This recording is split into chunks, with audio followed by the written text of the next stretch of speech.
नमस्कार, बहुत स्वागत है आपका। आप देख रहे हैं द न्यूज, आपके साथ मैं सृष्टि मिश्रा। आपको बता दें कि लगातार उत्तर प्रदेश के मुखिया यानी बुलडोजर बाबा नाम से प्रख्यात योगी आदित्यनाथ अपने अहम और कड़े फैसलों के लिए जाने जाते हैं। कड़े हम इसलिए कह रहे हैं क्योंकि कई बार ऐसा होता है दर्शकों कि योगी कुछ फैसला लेते हैं योगी आदित्यनाथ और कुछ लोगों को वो समझ में नहीं आती है तो उसका विरोध भी होता है। लेकिन आपको बता दें एक बड़ा फैसला योगी सरकार के फरमान से आया है, जहां अब आपको बता दें उत्तर प्रदेश में जितने भी मदरसे हैं उनकी तालीमों को जिस तरीके से वहां पर तालीम सिखाई जाती है, उसे ज्ञान दिया जाता है बच्चों को, अब उसमें सुधार होने की आवश्यकता है।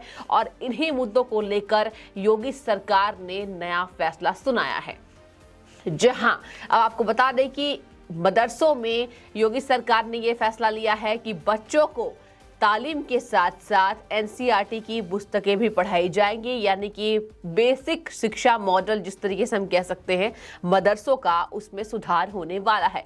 और कई लोग इसकी प्रशंसा भी कर रहे हैं, वहीं कई लोग इसका विरोध भी कर रहे हैं।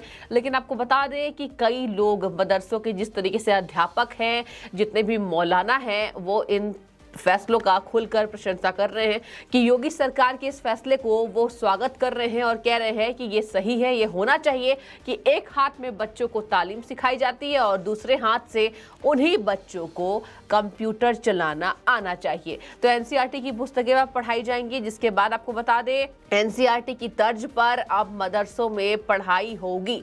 और इसके लिए एक और बात सामने आई है, वो ये है कि मुश्किलें अध्यापकों की बढ़ने वाली है। वो हम इसलिए कह रहे हैं क्योंकि ये जरूर है कि जिस तरीके से बच्चों को तालीम दी जाएगी तो अध्यापक कितने पढ़े लिखे हैं इन बातों का भी फैसला होगा। और जिस तरीके से टेस्ट लिए जाएंगे, अध्यापकों का भी जो चयन है वो भी, उसकी भी जो कार्यशैली होगी एक कार्यबद्ध तरीके से होगी। और इन्हीं मुद्दों को लेकर योगी एक बार फिर से हाईलाइट हो रहे हैं और कहा यह जा रहा है कि उत्तर प्रदेश को सुधारने में योगी सरकार का बड़ा हाथ है।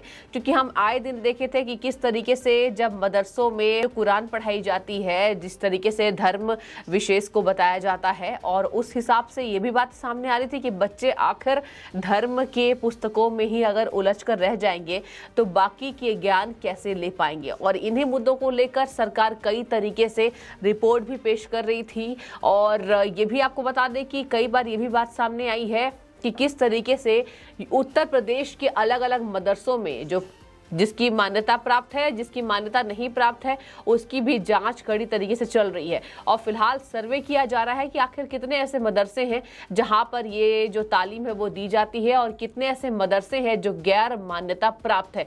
इन मदरसों का चयन होना है और ठीक तरीके से इसकी जांच की जाएगी।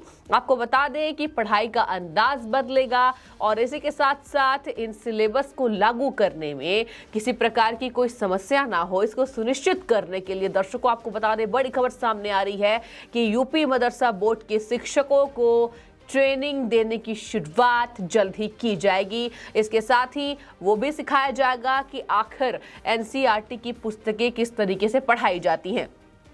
तो कहा यह जा रहा है कि मदरसों में सुधार की आवश्यकता थी और इन्हीं मुद्दों को लेकर योगी सरकार ने बड़ा फैसला लिया है। हालांकि एक टिप्पणी और भी मैं करना चाहूंगी कि जिस तरीके से देखा जा रहा है कि उत्तर प्रदेश में विकास की नदी बह रही है।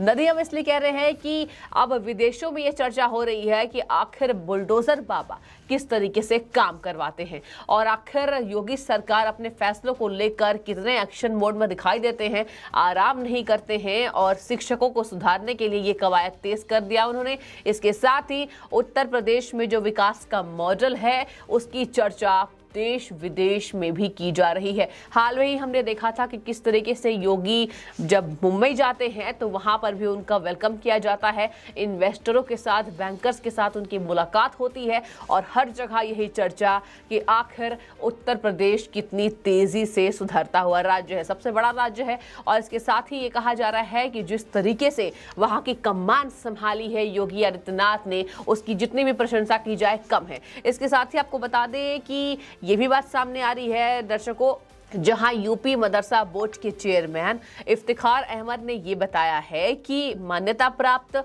और राज्य सरकार द्वारा अनुदान प्राप्त मदरसों में भी चरणबद्ध तरीके से एनसीईआरटी का सिलेबस लागू कर दिया जाएगा। और आगे उस संबंध में ये कहते हैं, पहले भी ये फैसला लिया जा चुका था लेकिन इसको सख्ती से लागू नहीं किया गया था, लेकिन अब इसका जो पालन है वो कड़ाई से होता हुआ नजर आएगा। इसके साथ ही आपको बता दें कि इस बैठक में दर्शकों कई मुद्दों पर चर्चा भी हुई है, जहां ये चर्चा हुई है कि national child rights protection commission की इस मांग के सिरे से खारिज कर दिया गया है। ये मांग खारिज किया है दर्शकों, आपको बता दूं कि गैर मुस्लिम बच्चों को मदरसों में एडमिशन देने की जांच बात कराने की भी बात सामने आ रही है कि पहले जांच होने वाली है और इसके साथ ही यहां पढ़ रहे गैर मुस्लिम छात्रों का एडमिशन दूसरे स्कूल में कराए जाने की मांग को खारिज कर दिया गया है। यानी कि अगर कोई छात्र है जो मदरसे में है वो गैर मुस्लिम है तो उसका जो एडमिशन होगा वो दूसरे स्कूलों में नहीं हो सकेगा। इसी मांग को खारिज कर दिया गया है। इसके साथ ही आपको बता दें कि यूपी मदरसों में एनसीईआरटी की सिलेबस जल्द लागू होने वाली है, जहां पर कई मौलानाओं ने इसका स्वागत किया है। मौलानाओं ने कहा है स्वागत करते हुए कि अगर बच्चों को धर्म का ज्ञान है तो दूसरे हाथ में कंप्यूटर होना जरूरी है, दूसरे हाथ में बाकी पुस्तकों का ज्ञान होना जरूरी है, ताकि वो समाज में कंधे से कंधा मिलाकर हर बच्चों के साथ उठ बैठ सके। आपको बता दें कि ये भी बात सामने आ रही है कि अगर हर वर्ग के बच्चे एक तरीके से पढ़ाई करेंगे तो इसमें विकास के लिए बहुत तेजी से इसमें सहायता प्राप्त होगी।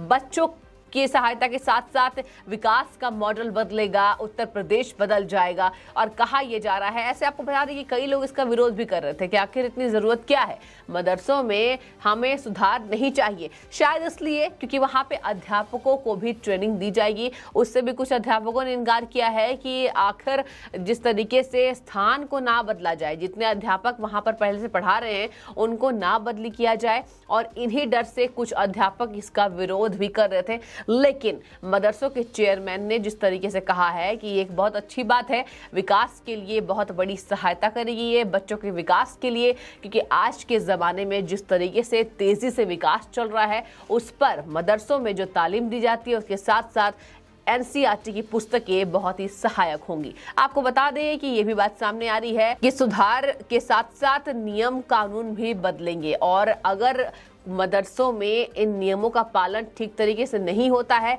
तो सख्त एक्शन लिया जाएगा। इसके साथ ही आपको बता दें कि जिस तरीके से बैठकें हो रही हैं उसमें कुछ लोग इसका विरोध भी कर रहे हैं और कुछ लोग इसका स्वागत कर रहे हैं। जहां इस्लामिक मदरसा आधुनिकीकरण शिक्षक एसोसिएशन के राष्ट्रीय अध्यक्ष, आपको बता दें दर्शकों, एजाज अहमद ने ये कहा है कि उत्तर प्रदेश में 25,000 मदरसा आधुनिकीकरण शिक्षकों के किसी भी प्रतिनिधि को बैठक में नहीं बुलाकर सौतेला व्यवहार कर रहे हैं। और वहीं मदरसा बोर्ड के चेयरमैन ने ये कहा उनके जवाब में कि चूंकि मदरसा आधुनिकीकरण शिक्षकों की सेवा शर्त केंद्र सरकार की गाइडलाइन से तय होती है, मतलब कि ये जो गाइडलाइंस है ये केंद्र सरकार की तरफ से तय होती है, इसलिए उन्हें इस बैठक में नहीं बुलाया गया है। इन शिक्षकों के साथ अलग से बैठक की जाएगी।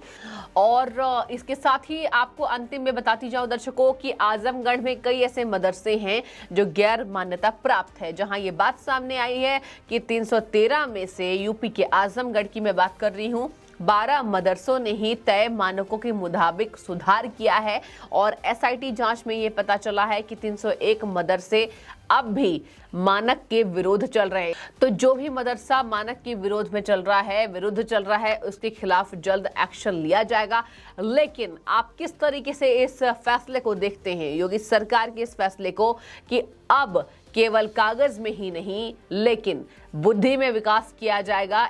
इसके साथ ही बच्चों की बुद्धि तेजी से विकसित हो, इसके लिए एनसीईआरटी की पुस्तकें भी उन्हें पढ़ाई जाएगी, ताकि वो समाज में जब विकास की बात आए तो वो कंधे से कंधे मिलाकर इसका जवाब दे सके। तो इस फैसले को आप किस तरीके से देख रहे हैं, आप कमेंट सेक्शन में बता सकते हैं। फिलहाल आपका बहुत धन्यवाद। और क्या लगता है आपको इस फैसले को किस तरीके से इसका स्वागत करना चाहिए, क्योंकि कुछ लोग इसका विरोध भी कर रहे हैं, हालांकि कुछ लोगों ने इसकी जमकर तारीफ की है। मौलाना ने कहा है कि ये बहुत ही बढ़िया बात है, ये बहुत बड़ा फैसला है और योगी सरकार के इस फैसले को हम स्वागत करते हैं। आपका बहुत शुक्रिया द न्यूज़ से जुड़ने के लिए।